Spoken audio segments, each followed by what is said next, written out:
Hello beautiful people of the internet, and Jason. Hi. Today we are working back on our Berlin wagon with the L67 in it. Last video you saw us do a bunch of stuff as far as maintenance and stuff goes on the front of the engine, and also did rocker cover gaskets. And today we're going to put a clutch in it. So let me show you what we're doing. So not much has really changed with this thing since you saw it last, except the air compressor's gone. And we've put the rear bar on it just with a few screws, so when we give this thing a road test around, it doesn't look too suspicious. And yeah, so today we're going to put a clutch in it. So I don't know what clutch is in this. It feels standard, it might not be, but if you do a quick shift to second or into third and sort of get off the clutch and give it a bootful, the clutch does flare.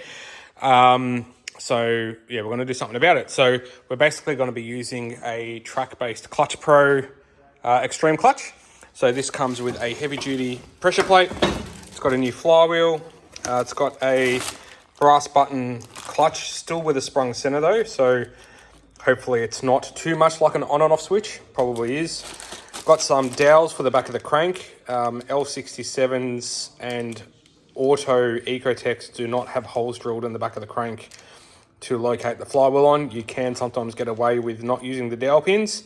But if you're giving them a hard time, I suggest that you do. We did drill and dowel pin the crank on the Ecotec that's in the Calais at the moment. We have their flywheel bolts. It's got a new rear main oil seal, spigot bearing and clutch alignment tool, throwout bearing, and pressure plate bolts. So we've got basically everything we need. Also got some gearbox additive and some new gearbox oil on the shelf down there. As I said, we're doing what we can while this engine and gearbox is still in the car so we can test it and make sure everything is how it should be. And then we're going to pull the whole unit out once it's done and put it in the Calais. So let's lift this car up and have a look, see what's going on. We haven't even looked under this car yet, so this will be interesting. All right, so looking underneath this thing, it's, look, it's pretty much what I expected it to be for what we paid for it, put it that way. Engine mounts are bad, especially this one. You can see the angle that the sump is sitting on. But that's okay. Our one's got new engine mounts in it. It's got a big dent in the extractor here. We've got one bolt holding the exhaust on here, which then goes into a standard Ecotec exhaust. Full standard exhaust, except the rear muffler is chopped off it. It's also got an exhaust leak here. The tail shaft center bearing is very broken, and they've used the front half of an auto shaft, which is why it's not properly engaged here. So that's a bit scary, but that's okay. The tail shaft that's in our car has got a new center bearing in it and all that stuff, and new donuts. And yeah, gearbox itself looks all right, but we'll dump the oil out of it. They've used the, obviously it's an L67 harness, so they've modified it to work with a manual. But look, for what we're using this thing for, it's all very, very temporary until it goes into the Calais. So, and then we'll put all the good stuff in it. We'll have to change the sump over as well, because ours has got the big sump on it. So yeah, anyways, we won't look at it anymore. We'll just start getting things apart. So we'll pull the tail shaft out. We'll drain the oil out of the gearbox, undo all the wiring, undo the tail shaft cross member, and then the bell housing, then the clutch slave cylinder. And all the bell housing bolts, and you've also got to pull that oxygen sensor out to make it a bit easier to get out. If you want to see how to do a full conversion, manual conversion, please check out my channel, because there is a full video on there on how to do a manual conversion on one of these things. So yeah, let's just get into it. Right, yeah, we're smashing through it. Tail shaft's out, oxygen sensor's out, all of the bell housing bolts are out except for one, which is just there. Jason is just undoing cross member bolts as we speak. So then it's just a couple more cross member bolts and one bell housing bolt. This tail shaft donut is stuffed as well. Yeah, give me back my hand. But anyway, we don't care about any of that stuff. All we care about is what's between here and here. Box is out. It's actually pretty easy to get out I got angry and cut the thing off the exhaust because it got in my way. It does have an XCD clutch in it. It's the Rusty spec one, which I didn't even know they did. So anyway, we're going to get this all apart and see what the condition of it is like. And we're going to replace it anyway because we can. Clutch is off. It's not as bad as I thought, but it's also not great. But it probably does have a little bit of life left for everyday duties. But I'm glad I took it off because I found two sins in here. So number one, the crankshaft is not dowel pinned. We have spoke about that when we did the manual conversion on the drift car. There are dowel pins that go in here that you are supposed to drill the back of the crank and knock dowel pins in when you manual convert them. But also there's no spigot bush in the back of the crank. Spigot bush is what centralizes the input shaft into the back of the crankshaft. Without it, that flops around. So basically, that's the spigot bush, which goes there. And then that is supposed to go there, but you got to knock it in. So anyway, we'll get the flywheel drilled, we'll get the dowel pins in, we'll get the flywheel off and start changing everything over. All right, I got the flywheel off, but before I did, I drilled these holes for the dowel pins into the back of the crank. So I normally drill them about 15 mil thick, and then they stick into the flywheel about 10. So basically, if you've got the flywheel on there, drill them about 25 mil deep. So yeah, so that's it. This rear plate is common for leaking coolant. This one is fine, so we're going to leave it alone, but we do have a rear main seal, so we'll change that. And yeah, we'll get everything cleaned down and start reassembly. Sweet as, rear main seal is in, spigot bush is in. Also went through and retorqued all of the bolts on that back plate as well. A couple of them did turn a little bit, which is good. So now we'll get the flywheel on and assemble the clutch. Excellent, flywheel is on, everything is all torqued up, got the dowel pins knocked in, red Loctite on all of the bolts and the dowel pins. So yeah, now clutch disc and pressure plate. Disc and the pressure plate's on, everything's torqued down. That goes in and out like butter. Beautiful, throw the gearbox in. Oh, we got the new thrust throw bearing installed too. All right, clutch side of things and gearbox side of things is all done. I've got some fresh Penrite oil in the gearbox. Also put some smooth shift additive. I'm just going to bleed up the cooling system now on this because when I did the water pump on it, I only just tipped a few litres into the car just to sort of move it around the property. Jason's tipping a little bit of fuel into it. So yeah, we'll basically fuel, water and test drive. Alrighties, we are back from our test drive and this thing is, man, that clutch has got some bite to it, I'll tell you what. But it's still quite drivable. So just that initial friction point, it does want to grab, so it's a little bit tricky to navigate. But yeah, it actually is still quite drivable, but it's going to be a track engine, so it doesn't really matter. Car doesn't misfire, it runs nice and cool, stays between minimum and a quarter, so the water pump's doing its job. No noise from any of the pulleys anymore. I've just had a quick look underneath it. I've jacked it up. There's no leaks from the rocker cover gaskets or the front crank seal or the rear main. So anything that we've touched is still is working really well. There is still a bit of oil coming out from the valley gasket at the back, but we still have to pull the top of the motor apart and do all of that stuff. So that's not the end of the world. But yeah, the thing's driving really well, with the exception of the brake vibration and the driveline vibration from the tail shaft. It actually drives pretty good. So I didn't want to give it too much though, because yeah, new clutch, got to follow the bed-in procedure for that, and it does still have an Ecotec fuel pump in it, so don't want to give it to it too much. But so far, I'm really, really happy with what we've achieved on this. So now I'm going to park the thing out the back again, where it will sit for, I don't know how long, a couple of weeks, maybe a month, until we find some time to do some more stuff to it. So still got all of the top of engine stuff to do. We are waiting on parts for that to come in, which will probably take another week or two. But yeah, so far, happy with it. Alrighty guys, we are back on the L67 today. The car has moved again. It's back up against the fence. So today we are going to, probably not just today, it's going to be over the course of the next few days, I'd imagine. But we're going to be doing a whole bunch of stuff to the top of the engine. So we've already addressed a whole bunch of stuff on the front. We've already done rocker cover gaskets on it as well. But we're going to be doing like lower inlet manifold gaskets. We're going to swap the throttle body over with the one that's already on the Calais, because that's got a Mace Engineering bigger throttle body on it. We're going to put a colder thermostat in it, change, there's a little radiator hose at the back there, that's a mongrel to get to. We'll do that while we're in there. A whole bunch of little things and big things. But basically I'm just going to start with pulling the intake pipe off. I'm going to dump the water back out of it. I didn't put coolant in it when I filled it last time. I just put water in it, knowing that this is going to happen. We'll probably, we'll have to pull the supercharger belt off. Probably have to remove the alternator, I imagine, to give us a little bit more room. Well, we actually do. We need to pull the alternator off and pull the serpentine belt tensioner off, because they're the two heater pipes that go through the front of the motor. So yeah, we've got a bit to sort of pull apart, but I'll just sort of start getting into it and keep you updated as we go. About 10 minutes in, and we've made a fair bit of progress. Got all the fuel lines off, alternators off, belts are off, coolant's drained, heater hoses are off. I've undone a whole bunch of wiring and a whole bunch of hoses. Got the hoses undone for the vacuum line and the booster at the back there. So yeah, we'll just keep going through, tearing it apart. All right, continue pulling it apart. Got the heater pipes off. Got the tensioner assembly off. Jason's going to go through and suck out the supercharger oil. That is, hands down, in my opinion, the worst smelling oil in anything car related. Have a sniff, Chase. Yeah, yep, yeah, it's bad. It smells like poo. All right, so we'll get that sucked out. And you don't need to suck that out to take the blower off, but we're going to, because we'll end up changing it. And then we'll pull the fuel rails off and pull the actual supercharger off.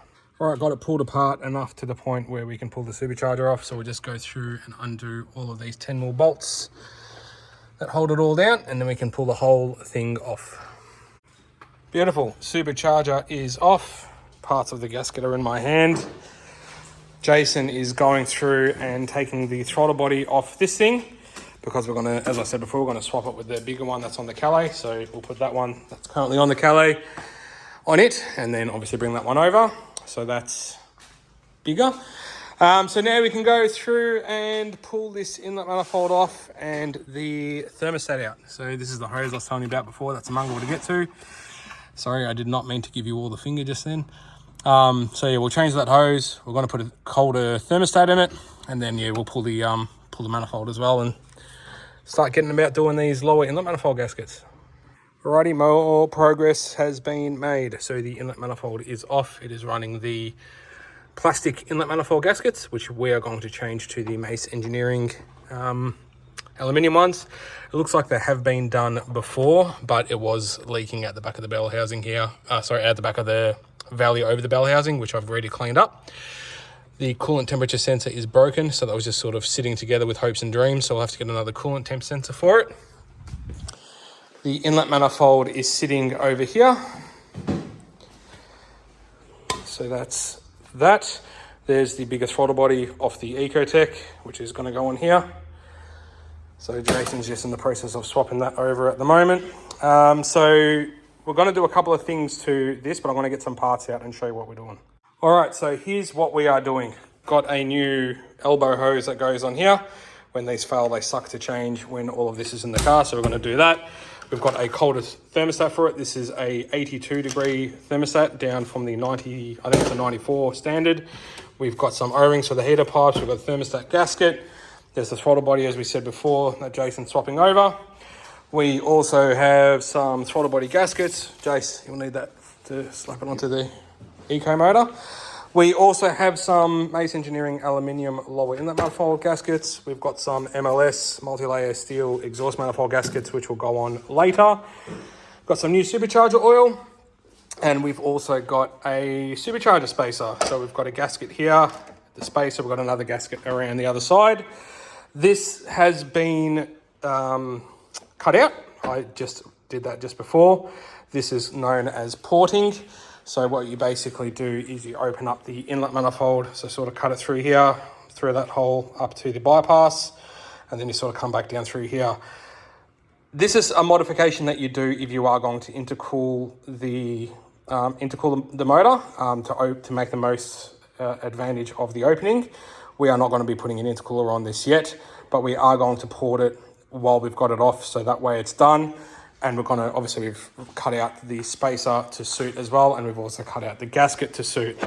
So got a bit going on, so I'm just going to start getting into it. I'll start by changing this thermostat over, start getting this thing cleaned up, marked out, cut out, and all of that stuff. And I'll just sort of keep you updated as we go. Alrighty, got everything in here all cleaned up and looking as good as it's going to get. Got the inlet manifold cleaned up on the underside. Got the coolant temp sensor changed over with a new one. Thanks to Alex from Lakes Auto Parts for dropping that off. Got the thermostat out and got that cleaned up. There was no seal on the thermostat. It was all shelastic, all schmutz. So we're going to put the new colder thermostat in, which has got the O-ring on it now. So we'll bang that in and then we'll start cutting all this stuff out. All right, yeah, we're just about there. Jason's just doing a bit of a final cleanup on the inlet manifold. So we basically cut it all out. There was a couple of pedestal mounts that went up underneath it as well, which I ground off through there. This is the piece. Oh, there we go. This is the piece that we cut out. So we've cleaned up the underside of the blower as well. So we'll finish getting that cleaned up, lay in our manifold gaskets and get it all bolted back together. All right, got the manifold all bolted on. Got the Mace Engineering aluminium inlet manifold gaskets on there, which are an awesome upgrade for any L67 or Ecotec. Got our new lower hose elbow on the back there with the new clamps. We've got this fitting into the front of the manifold as well. Jason's just going through and removing the coils because we're going to swap the coils and the DFI module with what's on the Calais, because the Calais has a brand new DFI module on it and it's also running MSD coils. So yeah, we'll swap all that stuff over and put it on this engine. So yeah, it's just a matter now of going through and getting everything back together. Coils are on, got lower gasket on, spacers on. Upper gasket sort of sits something like that. Now we can drop the supercharger on, bolt it all together. All right guys, blower's bolted all back on now. We're sort of making a bit more progress. The next video you see after this one will be basically of the thing all back together. We do need to get some more supercharger oil. We don't have enough, so there's that. You can apparently with this spacer, with the thinner spacer that may sell, you can reuse the supercharger bolts, but I ended up getting some slightly longer ones. I've done a boost bypass mod, which is a common mod that you can do on these boost actuators. So you've got these two fittings here. That one top one goes to the fuel pressure regulator, which is on the fuel rail. This one basically goes to the back of the head. So you just take that one off and cap it. And there's another one that goes on the back of the actuator here that you just remove the pipe. That goes down to the back of the passenger side head with this plastic line. So you just remove that all together. So yeah, we'll just go through and smash this whole thing back together now. Rightio guys, for all intents and purposes, this thing's mostly back together. I just got the thing running at the moment, as you can see. I've left the supercharger belt off it because we don't have enough oil in the supercharger. I'm still waiting for that to come in, which is another couple of days away. But yeah, it's all back together, it's all running. Just bleeding up the cooling system at the moment. There's 3 coolant bleeders on these. There's one at the back of the engine on the thermostat housing at the top of it. There's another one sort of down there in the middle of the screen and another one on the top pipe. I'm just doing a very weak coolant mixture at the moment. We need to dump this out again when we pull the motor. So I'm just also getting a bit of warmth into it because I want to do an oil change on it. When you do inlet manifold gaskets on these, you do get a little bit of coolant that drips down into the valley and into the manifold. And also if you're sanding up the heads and stuff to clean up all the surfaces, there's always that risk of some stuff going in. I always put a rag in the valley, but you know, just in case. If you're wondering why it's running a little bit, idling a bit high and running a little bit rough, 2 reasons. Obviously the supercharger's not spinning, so that messes things up a bit, but it's also got the bigger throttle body on it now. And without the tune file in the ECU, they do run a little bit rougher with a little bit of a weird idle. So we'll have that tune file when we receive our ECU for the VY. So anyway, I'll get some heat into it. We'll get the oil, lift it up and get the oil dumped out of it and put some fresh oil into it. Let's get all this oil out.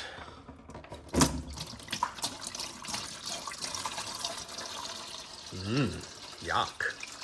This is the stuff I'm putting in it for now. And we'll put some better stuff in it down the track. Rightio, all done. Got some fresh oil in it. That level is all checked. I let it idle again for a while till the thermofan cycled, indicating it's up to full operating temperature. So yeah, I'll just let it sit here, I reckon, overnight, because it's quite late in the afternoon now. I'll just recheck oil and water levels in it in the morning.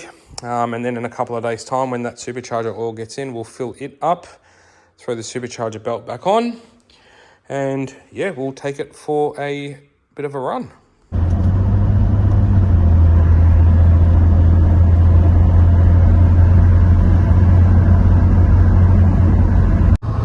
So this is it, guys. She's all up and running. Everything is all pretty much finished on this thing now. Everything we wanted to do to it while this engine and gearbox was in the car is done. There's no abnormal noises. The car's driving well. Not giving it to it too much. Again, I am a little bit worried that I still got an Ecotec fuel pump in it.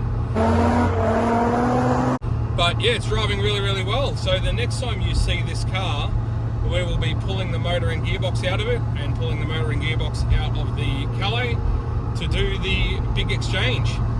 I don't know when that's going to be. For you, it's probably going to be within a couple of weeks, but for me, it's probably going to be like a month or two away, depending when I release these videos. But thanks so much for watching as always, guys. If you want to see more, please remember to like and subscribe, and we will catch you very shortly in the next video.